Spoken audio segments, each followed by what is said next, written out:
John Foster is the visionary founder of Middle School MBA. John is dedicated to making advanced economic concepts accessible and engaging for middle school students through his innovative educational initiative. In this episode, you'll discover why John believes early economics education is crucial, the inspiration behind the name Middle School MBA, and how his unique teaching methods differ from traditional approaches.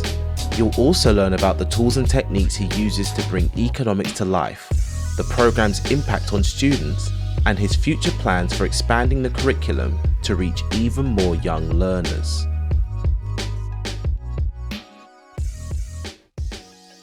I actually started out teaching business as a volunteer for an organization called Junior Achievement. It's a global organization, and they recruit business people to go into classrooms and teach their curriculum to kids. And so I started as a consultant for them, and along the way I just kept adding little pieces and modifying things, and all of a sudden I just had my own curriculum one day.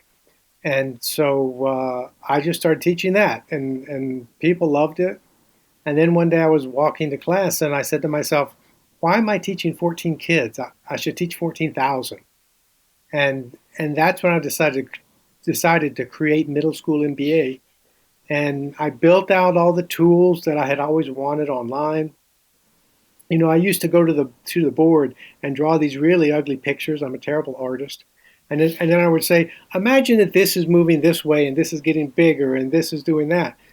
And you have no idea what's going on in a kid's head when you're, telling them this. But now we've built 3D models and stuff, so we know exactly what they're getting. We put it right in there.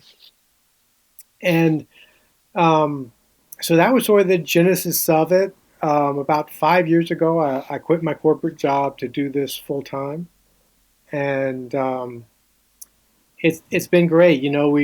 We built it to drop into schools and use the teacher who's in place, who never has any background in business and economics, and they're always intimidated. They go, "Oh, I don't think I can teach this," but once they see it and they see how nicely it's put together and how intuitive the whole storyline is, they go, okay, I got it. I can do this. And the cool thing is that when I go sit in a classroom and just watch a class happening, these teachers with no background in business are better than I am because they're actual teachers. And they know every kid. They know how to push their buttons. And they know how fast to go. So it's a beautiful marriage of our curriculum. We say we do a mind meld with the teacher. When we're writing curriculum, I'm not thinking about the student. I'm thinking about the teacher, and I'm thinking about getting in the teacher's head and giving that teacher tools and information that they need. And so that's how we're able to drop into any school, anywhere overnight. That's definitely one of those things, isn't it? When you're really, really sure about a topic or really, really knowledgeable about a topic, you're able to teach it a lot more freely, and especially if the information is easy to kind of, translate to another person. So I'm wondering, what is the kind of curriculum? What does it include? Where does it get you from and to? Like, did you start out with zero knowledge of economics and how the financial world works, and then did you come away, ready to conquer the world? Like, what's the kind of beginning and end of the this best course? way to think about it is an executive MBA for kids. So if you don't have time to go do say you're working and you don't have time to go do a 2-year Masters of Business Administration at your local university, they have executive MBAs where that might run for 6 weeks or 3 months or whatever the program happens to be. But so they run these. They take the core crucial pieces from the 2-year MBA program and pull those out and condense them into 6 weeks, and then that's what you get. And so that's exactly what we do. It's an executive MBA for middle school kids. So we do business, economics, and entrepreneurship. We distill it down to the critical components of each one, and then we link it all together. So it's the whole thing is integrated. In education, we do too much siloing of subjects, and it makes it more difficult to really get your arms around what's going on. So we're cross curricular. We also pull in math and science, and because in business is marrying technology and people and finance and customers, right? All these different things, and so that's the way we teach it. We're teaching kids people skills, negotiating skills, pitching skills, in addition to, those are the tangible, concrete business practices. But then we're also teaching them the abstractions of those things, which are economic. So they're learning the subjective theory of value, supply and demand, business cycles, capital theory, price structure, all these things that if you go to a good grad school, they'll tell you this stuff. If you don't get it. Nobody gets it. But we're giving this to kids that are 11 to 17 years old. So it's super cool. It's really a lot of fun to you know the you might be thinking, so how do you do that? How can you teach these really advanced things to such young kids? And the answer is because I'm an extremely slow learner. And as I worked my way through these things, when I got my MBA, our our business or our economic component was largely Keynesianism. And and that stuff is really hard to grasp. If you've ever tried to read um, the general theory, it's just a mess because well, won't go into why right here, but it's a mess. And so I worked my way through, how does this work? How does that work? And like in many things I've done before, by the time I got all the pieces put together, I could see that there's a much better way to construct them. And for instance, your typical economics book starts out going, economics is the science that deals with scarcity and human wants and blah blah. You're asleep before you get to the end of the sentence. But they always start with scarcity because economics really is about how do we deal with scarcity. We live in this scarce world. But we don't bring up scarcity until fairly late in the course, after kids already understand what are prices and how do you discover prices and a number of other things. So they really have the tools to go, okay, not only do I see what scarcity is, but I see how it relates to price formation and how only goods that are scarce have a price. And that then that price is related to the degree of the scarcity and the amount that we want to get it. So we travel a somewhat different path to get all the same information, but it's much more intuitive. It's much easier, and so that's how we're able to. It's funny, when I first started, I had a couple of very well-known economists that heard about what I was doing and said, "Hey, we want to help you. We love this idea. We want to write lessons." And so I said, "Okay, good. Good. You guys come on board." But they could not think outside of the way they learned it. They just, it was like they opened the textbook. Okay, here's chapter 1. Here you go. And I said, no, no, no, no. You've got the wrong idea here. You're used to teaching kids that must have your class to graduate, right? They don't have a choice, and so they're forced into your class, and they got to take whatever you tell them. That's not what we're doing.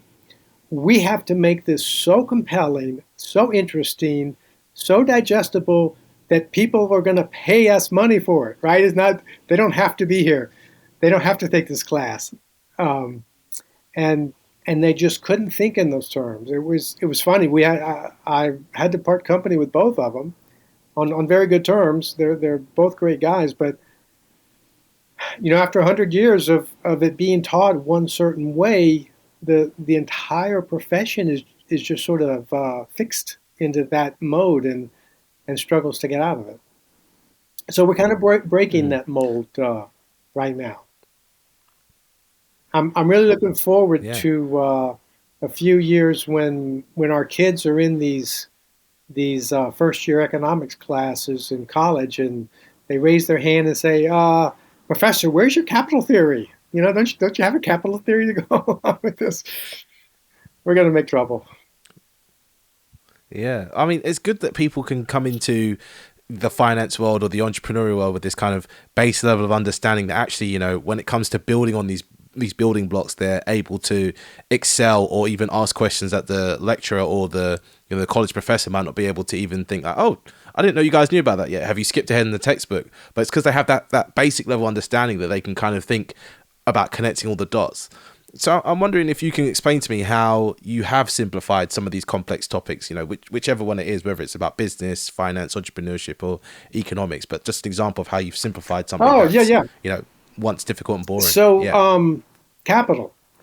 If you go around and ask adults, what is capital, they'll struggle to answer that question. Some of them might say money. Some of them might say, oh, who knows what. And even if you ask people in the profession, they typically will give you some long-winded answer that's difficult. We teach capital as a conversation between a hammer and a backhoe. I don't know if you guys know what a backhoe is in the UK. Uh, No, we it's don't. like a machine with a big bucket that digs things, Oh, yeah, I like know what an you're talking about. excavator, Yeah, some yeah, yeah. people call it. And so on Yeah, one yeah. hand, you have a simple hammer, and the other hand, you've got this machine, this industrial machine, and they have a conversation, and the hammer says, "Hey, I'm a tool," and the backhoe says, "Really? How do you know?" And the hammer says, "Well, I've I've got a long life. I get used over and over. Um, I'm I'm I turn raw materials into products, and I'm a means, not an end. People want me for what I can make, not for what I am." And the backhoe says, "Well, I'm just like that. That's me. I must be a tool as well." And the hammer says, "Okay, cool. You're a tool too." And everybody knows what a tool is, and the properties of a tool are exactly the properties of capital. So once the hammer and the backhoe decide that they're tools, then an office building says, "Hey, what about me? I have those properties," and then some money that's set aside to buy some. Hey, I've got those properties. Okay, your financial capital. And then the human being says, "Well, what about my intellectual skills? Not my labor, not my exertion, but the talent, the skills and knowledge that I've acquired." "Oh, yeah, yeah, that's human capital." "Okay, so you're in the capital club too." And so now they have all these different types of capital, but they all have the same properties. And they understand now exactly what capital really is. And then we have a 3D model. We have we've built a animated 3D model that shows you all these pieces. Instead of saying, "Okay, land, labor, and capital," um, we've got it laid out so you can see all the different pieces and how they're connected. And so they see how capital is employed and what it does and how it behaves. And boom, there's a simplified understanding of capital. I had a guy tell me one time. He said, "I've asked about a dozen professors to tell me what capital is, and none of them gave me as clear an answer as you just did." So there's one example of a simplified concept. And like I say, when it's plugged into our 3D model, then where you can trace things with your finger as how they're connected, it really drives home the point. I like the way you had a real world example there as well, because for a lot of people, like you said, professors will try to go, capital is this and it does that and it works like this and it does that. And it's like, here is a tool. A tool is here for this purpose. Capital is also a tool employed to use this type of thing, which is, making the concept much more real and much more tangible. And I'm sure in a classroom environment, that's much easier to get a kid engaged through that kind of element of storytelling. Is that something that you kind of keep at the core of Middle School MBA, is storytelling? Because I feel like there's so many different ways to teach, but teaching with story is something that everyone, no matter what type of learner you are, kind of sticks to. Yeah, the beautiful thing about a storyline is you're forced to keep things connected, right? And so you're just drawn along from one step to another. And what I really like is to see, here we are moving down this story, taking kids to, the conclusion that we're trying to get, and they'll just blurt it out before you get there. It's so obvious. They see where it's going, and they just give you the answer. Or you get to the answer and they go, well, duh, duh, obviously. And that's when you've done a good job, when it's just completely obvious, what the result is. I like to call it um, tour guide teaching. But instead of me coming and saying, okay, look, the answer to this is 92, just believe me because I'm real smart. I'm the teacher.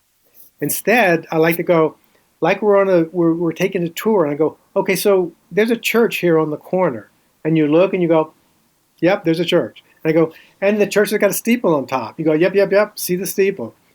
So the steeple is supported by the walls of the church, and you're okay. Obviously, it is, right? So instead of me asking you to believe me about something, I'm pointing out things that you can just look for yourself, but you may not have noticed. But it's so the connections are so clear that you're just compelled to believe it. I mean, it's just right.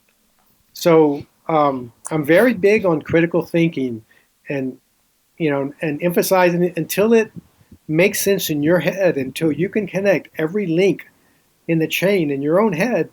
Don't believe it. Don't believe it, because people will BS Mm. you, from now till the cows come home, and you just have to build a resistance to that. Yeah. You're 100% right there as well. I feel like in school we're told what to think rather than taught how to think. If you're taught how to think, then you might come to a conclusion that is wrong, but it's also different, it's new. And then if you can explain that angle, then at least you had a process of thought rather than just not understanding it. And it's like you said, if you teach people how to think, then they come to the right conclusion, or they'll come to a conclusion that's right to them, which is fantastic. And I'm glad that you mentioned that you like critical thinking, because part of critical thinking is kind of seeing where things are going wrong as well as where they're going right. So I'm wondering for you, what has kind of gone wrong with the middle school MBA, and then using critical thinking, or using problem solving skills, how have you improved those things or fixed those things or made them less of an issue? Well, speaking of things going wrong, one of the things we like to do is we have what we call curveballs that we plant in the curriculum, and we tell the teachers to throw these curveballs at the kids, and because I want them in every lesson, we try to build in the risk of failure, and and um, and so we're constantly trying to trick them and challenge them. And what happens as a result? I mean, I had a principal tell me, John, you're setting these kids up to fail instead of setting them up to succeed. And I said, I know. I want them to fail now. I want them to fail now while it's cheap, and the consequences are small. But what in fact happens is they rise to the occasion. They see you trying to trick them, and they become alert. And now they're like, okay, what are you going to do to me next? And and a mind that's in that mode is open. It's open to learning. It's seeking out knowledge. It's a very good place to be for learning. And so we built in tricks and failures. Um, Occasionally they do fail, but they never make that mistake a second time. Now they're on to it, and so failure is super important. I'm a big believer in it. You hear all the time, embrace failure and all that, and it's almost cliche. You hear it so much, but it's actually extremely hard to do. For me, it's been fairly recent in life that I actually feel like I've come to the point where I can welcome a failure, as opposed to sort of being put off by it or even crushed. So Mm. yeah, that's a failing is important, and it's just part of life. Live with it. Yeah. And it's good to get that kind of failure in there early, because you're right. Again, school is one of those places where they want you to succeed. They want you to succeed, but it's like sometimes you actually learn a lot more from failure than success. And something that we've seen more recently is, people are saying that the school system is failing their children, and they're pulling their children out of school and teach them themselves. It's like, I reckon that my 12-year-old can do the same maths as a 15, 16-year-old, but the school will just keep them on the same Yes. program of, nope, this is what you do this year, this is what you do next year. Or, my kid is excelling in writing, and the only thing that they're really seeing school is useful for is the social aspect, but they want to be able to teach their kids something at home. Do you find a lot of people that are homeschooling or doing kind of extra supplemental education at home are looking at something, or looking for something like the Middle School MBA? Yeah, yeah, for sure.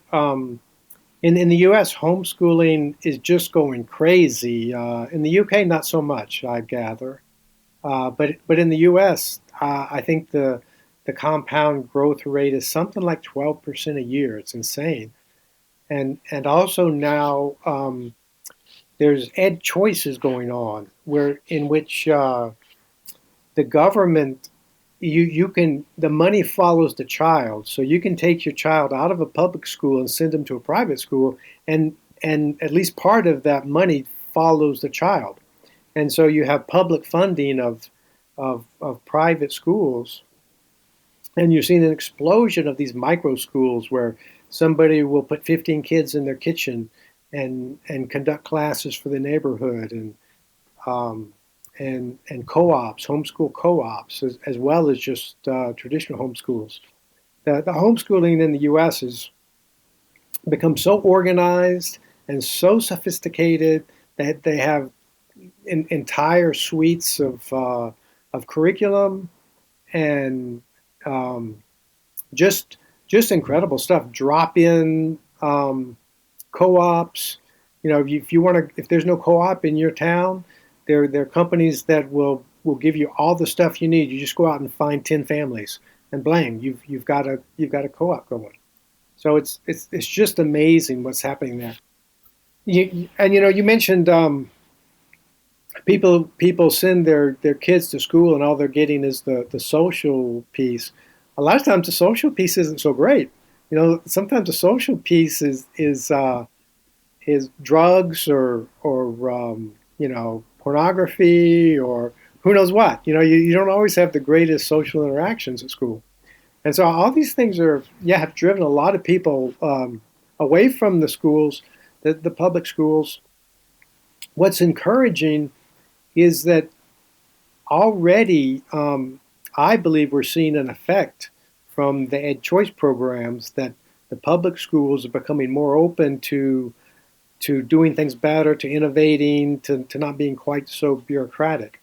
So maybe this is all kind of gonna work out together with everybody able to get the schooling that they want, and the schooling that's left in the public schools is actually better than it used to be. I hope so. Mm. Yeah. And to kind of follow on from that point, we're talking about the ineffectiveness or the, negative impact that school can have, or certain programs in the school can have on children. How do you measure the impact and the effectiveness of the Middle School MBA? Because I assume there is a start, middle, and an end to the program. So how do you measure that effectiveness over time, or just when the student completes the curriculum? So we have we're different schools like to do testing and evaluation different ways. The classical schools do it one way. There's just many different ways of doing it. Some just do pass fail. Some issue grades. So we just try to go with however they want to do it. We leave it up to the school and the teacher. We have quizzes that are included. They can do those for a grade or not. There's a midterm tests that they can take either together or separately. I actually like it when they do it together. The way the software works is we don't have kids looking at a device.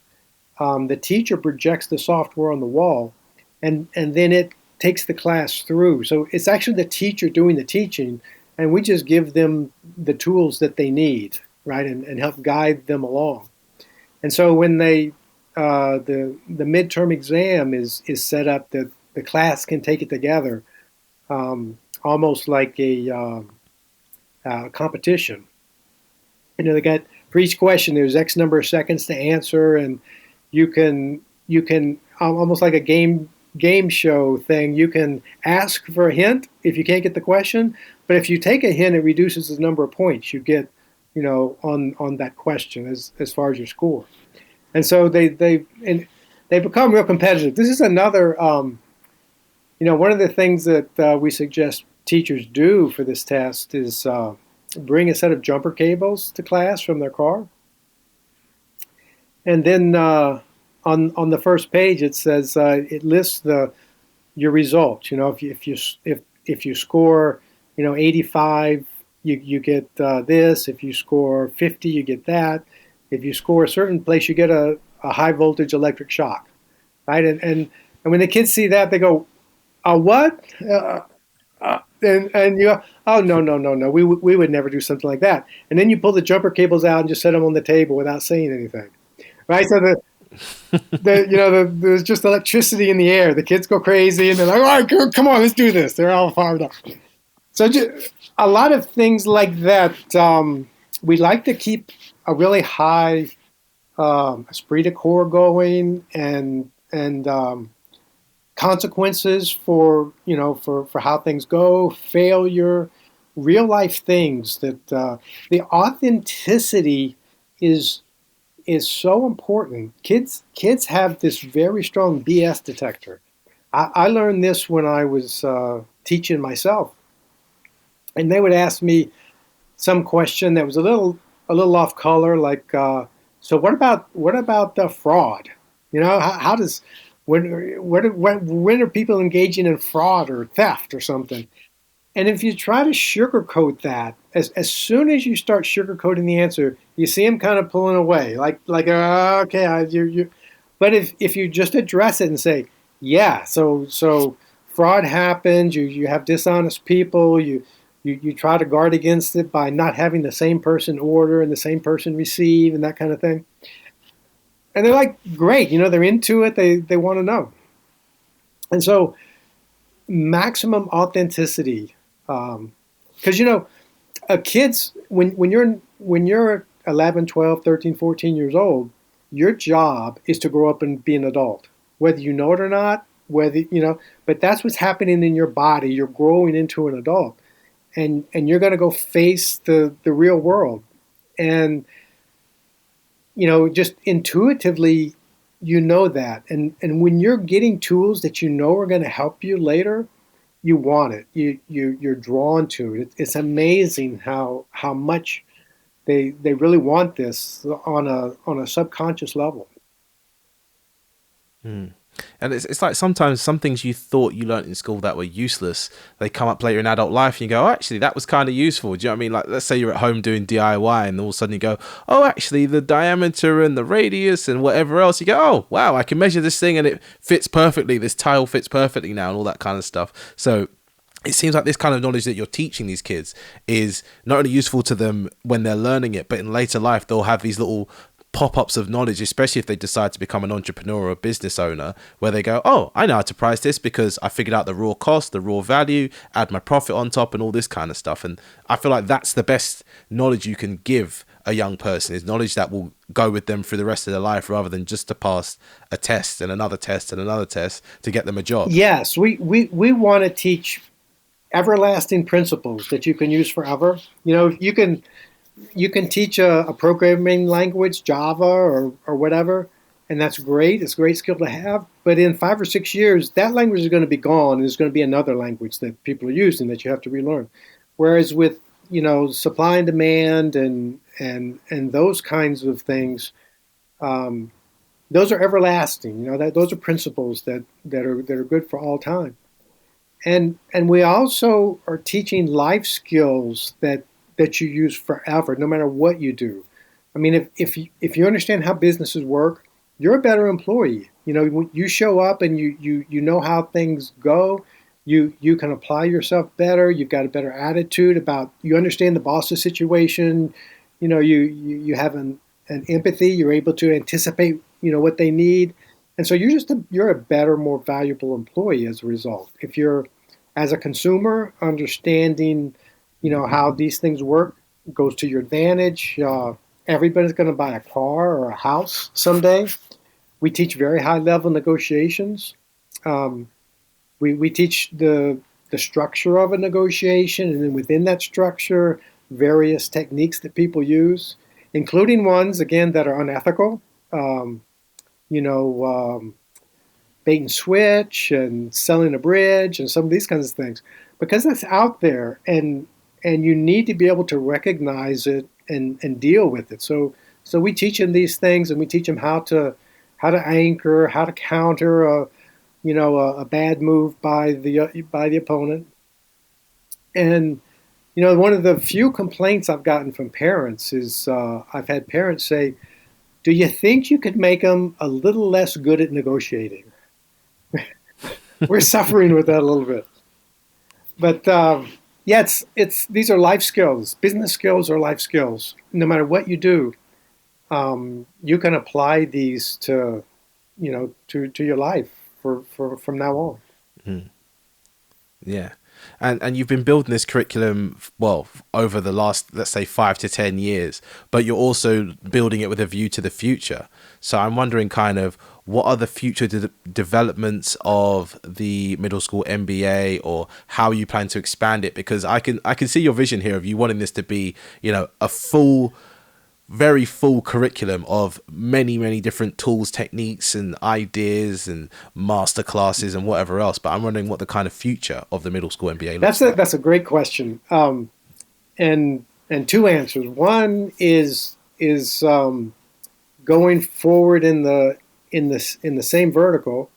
Right now, we're building a lesson on Bitcoin because I've come to believe that Bitcoin has a big future, and everybody needs to understand it. So, as part of our economics, we teach about money. What is money? Where does it come from? How does it work? And Bitcoin is the newest money. So we're augmenting the money lesson with Bitcoin. We're also I very much want to have a lesson on discounted cash flow and net present value. That's a tough topic to teach to kids that haven't taken advanced math yet. But if you give that piece, if you can take that and layer it on top of um, P&Ls and that sort of thing, that's the whole 9 yards. Now you can do anything. You can go work on Wall Street. You can do anything you want. That's the to me that's the capstone. We've got it on the drawing board. We're working on it. It's just not to the point where I feel like a teacher who doesn't know it themselves can take it and teach it to a 12-year-old, and have it work. So that's another lesson that we're working on. I would also like to do a lesson on insurance. What is insurance? How does it work? Blah blah blah. So those are contracts also. I want to do a contracts lesson. And so those are sort of the developing the existing vertical of middle school MBA. But the other thing that we're working on is we're working with some schools in Kenya with the University of Buckingham there. They're in the UK. And these are ultra low cost private schools. These are schools that are, I don't know, might be 50 cents a day or something to send your kids. And so we're working on, and of course, a lot of these schools don't have floors, much less electricity. And so we've come up with a way to run middle school MBA on a teacher's phone and get battery operated projectors, $20 a piece, FOB China, and so that we can go out into remote schools and deliver the very best curriculum in the world to kids who have basically nothing. And we're a for-profit business. The problem with a nonprofit is that it only lives as long as the donor. When the donor decides to go away, you go away. as a business, you can have an ongoing life forever. And so we're also trying to build this ultra low cost thing into a business. And the idea is, if you've got 1 million kids, then you go to a local industry and you say, how would you like your name on a lesson in front of 1 million kids every day? It'll cost you 50 grand a year. And they're like, yeah, that sounds really good. And so now you have a business model that allows you to deliver terrific content to kids for almost nothing, next to nothing. $50,000 divided by 1 million, that's not much.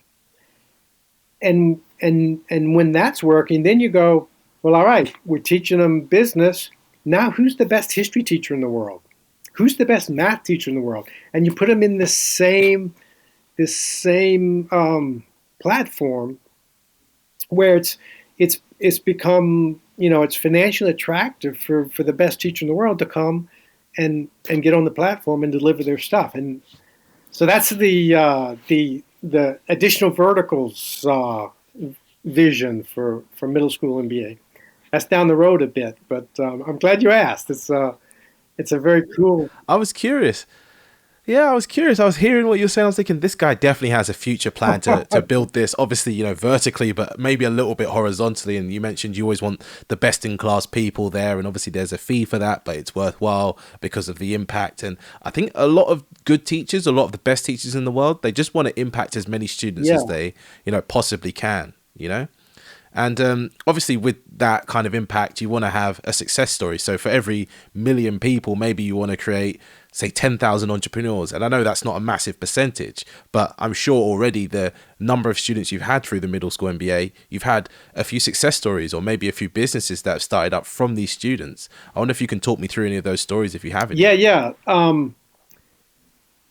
But it's broader than that because like I said, we're teaching kids life skills, and they all, when I sit in the classroom and just watch it happen, I'm looking at kids and seeing the wheels turn, and a good 85% of them get it intellectually. I see how this works. This is cool. I understand this world that I'm about to go out into. And then you'll have 1 or 2 in there that are just like, this is me. This is my life. This is what I'm going to do. I didn't necessarily know this existed, but now this is it. This is me. And those kids really, they stand out. But those kids might have found their way anyhow. But it's the rest of the kids that end up. We had a former student recently that increased her starting salary by $8,000 a year by negotiating it, using the stuff that we taught her. And she just, they made her an offer, and she thinks about it, and she's like, I think I can negotiate this. And so she did just what we taught her. She analyzed both sides' situation, and she came up with a pitch. And then she contacted them. She delivered her pitch with a smile, closed her mouth, and sat there. They rolled over in 5 minutes. And so not only does she come away with another $8,000 on her starting salary, which of course accrues over time. Every time you get a pay raise, it's better. But the company that hired her thinks that she's a more valuable employee. They're like, wow, we got a real deal here. Even though it costed us another $8,000, they value her more highly than they would have had she kept her mouth shut. So a big win for everybody on that.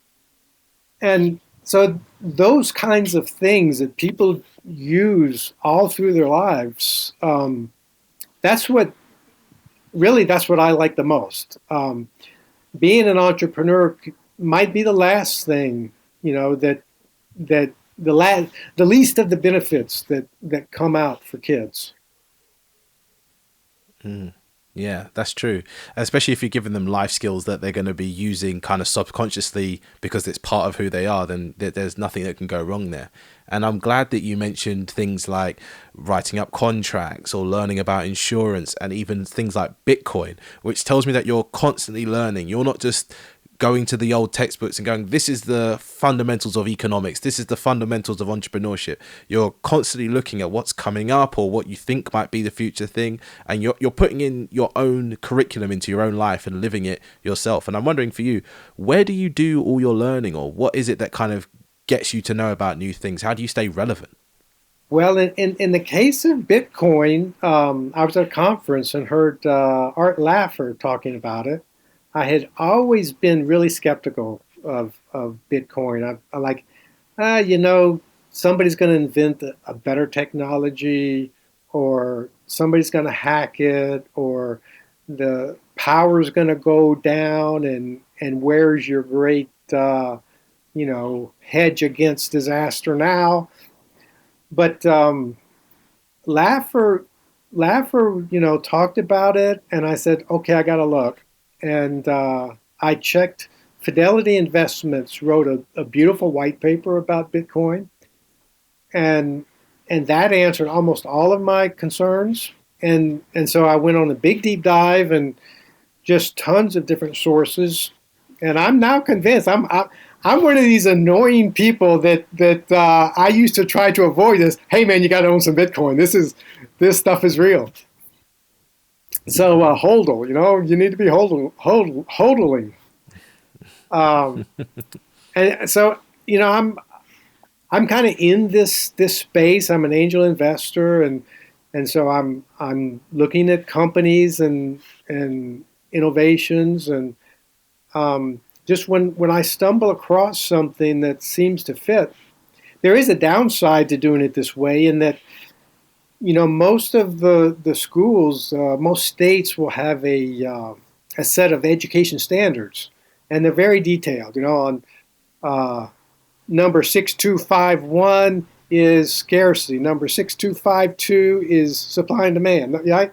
All these little learning elements, all in some order. These happen in the second grade. These happen in the fourth grade. Blah blah blah. And the fact that we mix them up in a different order, and I really typically spiraling is. I like that idea. You learn a little bit this year, and then you learn more to build on top of that next year, and then more. But there's a certain critical mass that you need when it comes to economics. There's so many X number of different pieces that you must put together at once if you're going to see the whole picture. Right? If you hear about scarcity in the second grade, and then you hear about prices in the third grade, and supply and demand in the fourth grade, you're not going to put all those together. So if I were in charge of that forum, I would say don't bother until you get to the sixth or seventh grade, and then do it all in one lump here. With Middle School MBA, tie it all together. They'll have it forever and done. But the frequently the education system isn't that flexible. It's like, well, we've already set it up like this. We're used to doing this. The teachers are trained to do this. Yada yada. So there's a downside to just taking this blank slate mentality and saying, what's the very best way we can do it, regardless of how it's been done before? Because the prior path is kind of coded into the system in a lot of different ways. So that's one of the Yeah, things we've had to and overcome. yeah, and people don't view their school like a business, as in the successful outcome of running a business is the fact that everybody comes out with the outcome they expected, which is education or more opportunities when it comes to getting to the working world.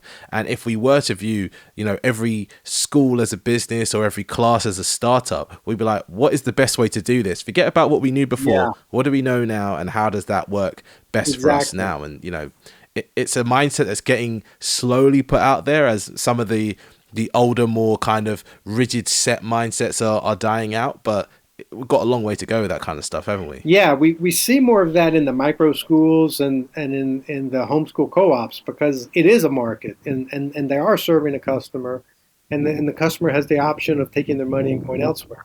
So we do see more of it there, and that's really where we find our low-hanging fruit. Really among the elite private schools, is where they're hungry for the very best, newest curriculum. Their parents are driven for their kids. So unfortunately, that's the sweet spot for us. We're working to get into public schools as well because I don't. There's no reason this should just be for elite schools. Um, so we're working on that, and we have several school districts right now that are in the funnel, and I think we're going to work something out. So I'm hopeful on that front. That's good. And I'm glad to hear, John, that you're an innovator, that you're constantly trying to better yourself and also offer the best product to your market of people, which is middle school students, and teach them entrepreneurial skills. But one thing that I want to ask you, and it's something that I ask every guest, but the answer is always different, and I'm sure in your case you'll have an amazing answer as well, is what is it about what you do that brings you the most joy? I like seeing kids get this bigger, broader, clearer worldview that we deliver, because it doesn't come anywhere else. There's nowhere else in the curriculum. We spend a lot of time developing kids internally. What do you know? Can you do math? Do you know history?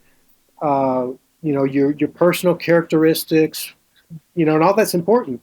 But we spend very little time saying, look out here at this big, broad world. This is how it works, and you got to go out there and get in it. You need to go attack this world. And so what we do is we give them a map.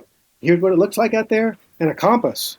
You decide where you want to go, but this is the terrain, and here's some tools to get there. And so seeing them, and teachers tell me all the time, it changes the way they behave. It changes. They become more mature. They adopt business lingo. They just become a little bit more serious about life because they kind of can see where they need to go. Where can the people find you online? Yes, they can find us at middleschoolmba.com.